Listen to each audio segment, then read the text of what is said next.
Assalamu alaikum. Ladies and gentlemen, I want you to know that the fear of messing up that phrase is more frightening to me than being here and standing and having to talk to you for 10 minutes. I'm Vil Harmon, and I'm a staff member at the Office for Ecumenical and Interreligious Affairs at the Archdiocese of Chicago. And when I was driving over here, I thought to myself, oh my goodness, I never sent Elam a bio. What am I going to do? And when I thought about it, as I was pulling into the parking lot, I thought to myself, yes, I am a staff member at the Archdiocese of Chicago, and the relationship that we enjoy with the Muslim community is terrific. But tonight, I want to tell you I am so proud and so happy to be standing here just as Vil Harmon, private citizen, and celebrating this wonderful event with my Muslim brothers and sisters. Ladies and gentlemen, you guys have put a new spin on hospitality. I have never been, give yourself a big hand. I have never, at any event that I have gone to, felt so welcome and so loved. It just exudes from the minute you come into the crowd. And I think that my church could take a hint or two on hospitality from you guys. Give yourselves a big hand. So, if someone had told me 10 years ago that I would be standing here delivering this little address to a group of Muslims, and I would have probably looked at them and said, you're kidding me.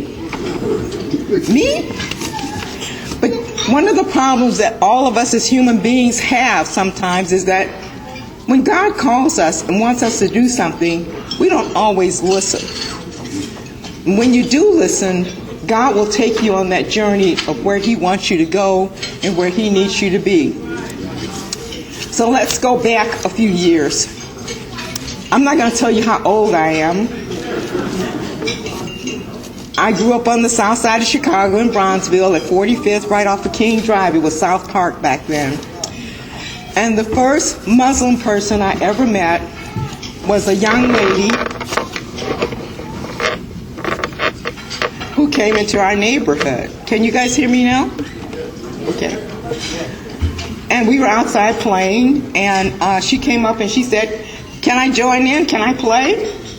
So one of my friends said to me, whispered in my ear, she says, oh, we probably shouldn't play with her. And I said, why? Well, she's a Muslim. Really? What is that? She says, they don't believe in Jesus. I said, really? I said, can she play double dutch?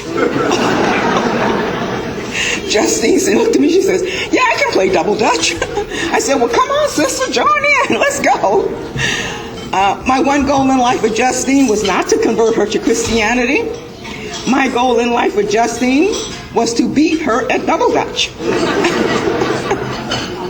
And by the time I hung up my double dutch shoes, I'm here to tell you I never did defeat her, okay? So fast forward a little bit, and I took the job at the Archdiocese of Chicago. And initially, I started looking into the Muslim faith because that was a part of my job. And I knew very little about your religion, your tradition, you know, what you believed in.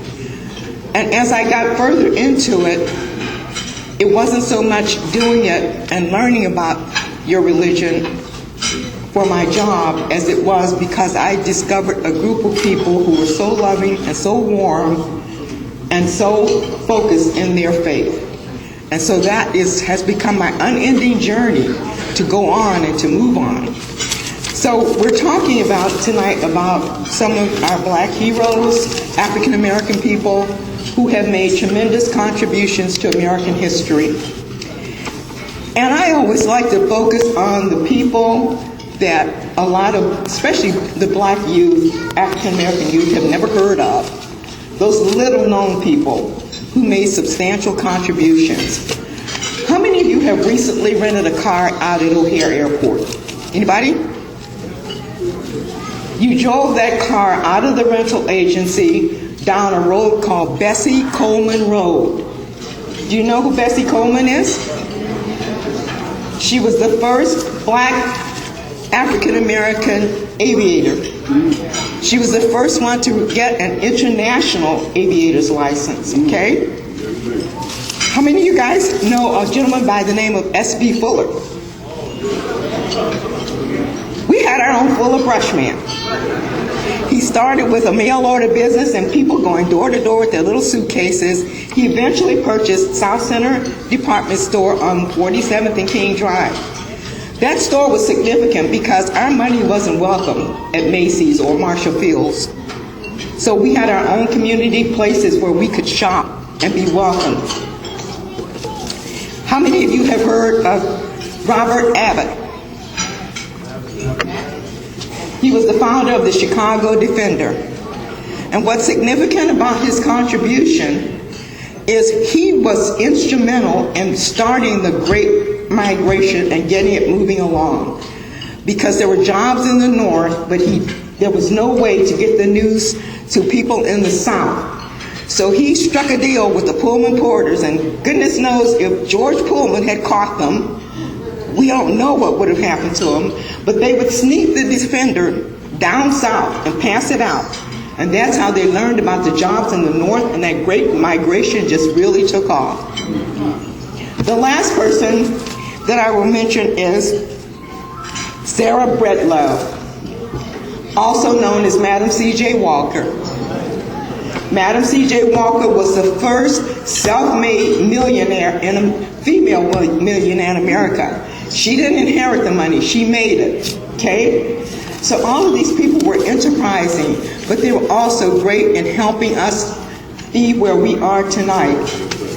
There's one person in our Catholic faith that I'd like to share just a little bit of information with you. And his name was Father Augustus Tolton. Father Tolton was the first black ordained pastor in the Catholic Church. And he lived right here in Chicago. His road to the priesthood, seminary, ordination was not easy.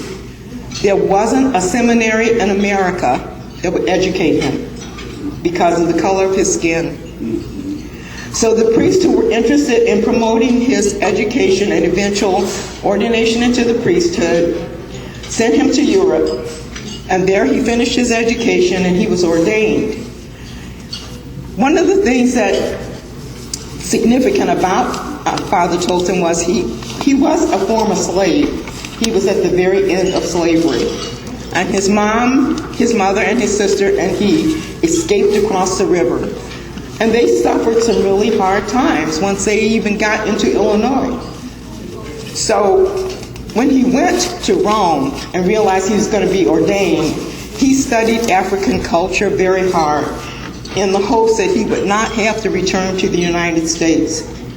And lo and behold, at his ordination, he was told that he was going back to Illinois, to the parish that didn't want to educate him in the first place. And he was a little bit, I think, distraught. And the bishop said to him, if they've never seen a black priest in Alton, Illinois, now is the time to do it. So because he was obedient, he went, came back.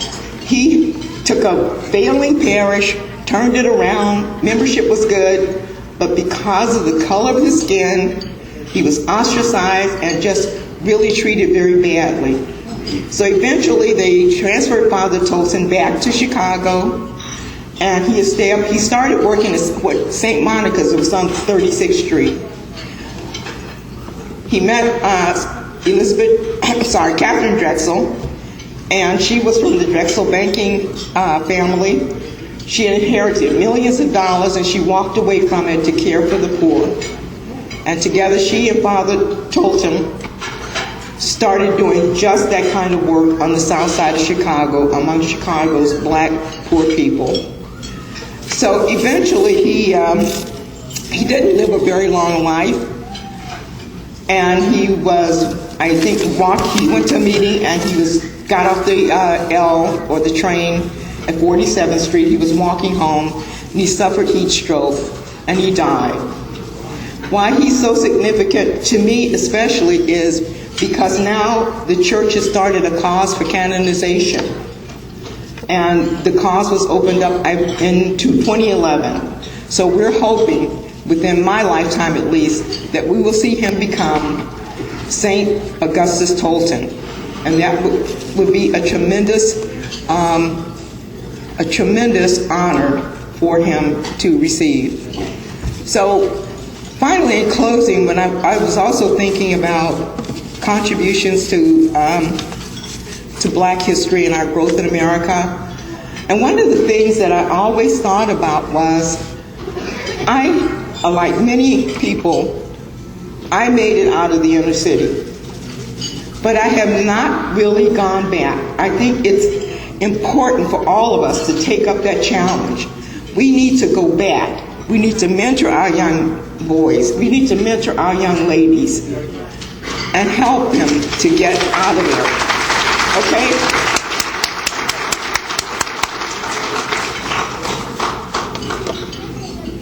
And I was thinking about that, and I thought, I've never really done any of that.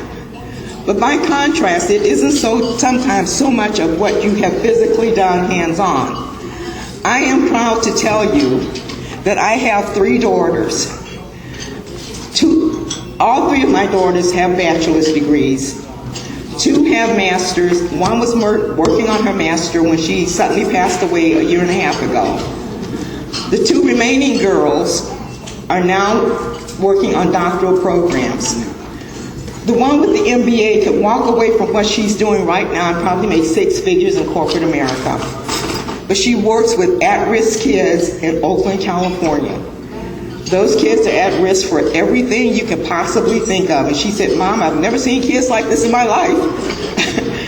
But I'm here to help them. My other daughter works in the inner city. She teaches in Compton, California. And she's trying to help African American students raise their math and engineering skills and science skills. Because that's an area where we are so lacking. And okay, I haven't gone back. But if God calls me tomorrow, I want to think that some of what I instilled in my children is going to be out there trying to help make this place a better world. Okay? All right. So, again, I thank you for being here. Oh, and I also have to mention, I have to give a little shout out. We have